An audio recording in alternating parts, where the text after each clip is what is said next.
జిల్లా పరిషత్ చైర్మన్ ఉప్పాల హారిక మీద తెలుగుదేశం పార్టీ గూండాల దాడిని ఖండిస్తూ ఉన్నా. ఇది హేయమైన చర్య. ఒక మహిళను కూడా చూడకుండా దాడులు చేయటం, ఇష్టారాజ్యంగా భయపెట్టడం అనేది సభ్య సమాజం తలదించుకునే విధంగా తెలుగుదేశం పార్టీ గూండాలు చేస్తున్న ఈ అరాచకాన్ని ఎట్టి పరిస్థితుల్లో కూడా సహించేది లేదు.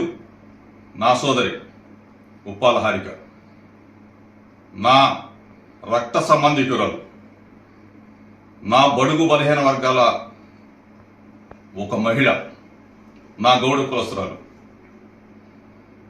ఇంత దిగజారిపోయి మహిళల మీద దాడులు చేసే సంస్కృతికి తెలుగుదేశం పార్టీ, చంద్రబాబు నాయుడు దీన్ని ప్రోత్సహిస్తున్నాడంటే ఎట్టి పరిస్థితుల్లో కూడా ఊరుకునే ప్రసక్తి లేదు. మరీ ముఖ్యంగా చెప్తాను, బలహీన వర్గాల మీద దాడులు జరిగిన, నా గౌడ కులస్తుల మీద, నా రక్త సంబంధికుల మీద దాడులు జరిగిన ఇక నుంచి సహించే ప్రసక్తి ఉండదు అని చెప్పేసి తెలుగుదేశం పార్టీకి, ముఖ్యమంత్రి చంద్రబాబు నాయుడు కూడా హెచ్చరిస్తా ఉన్నా.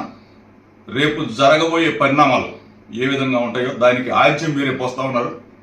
సహనంగా ఉన్న మమ్మల్ని రెచ్చగొడతా ఉన్నారు. మేమేమి చేతగాని వాళ్ళం అనుకుంటా ఉన్నారా?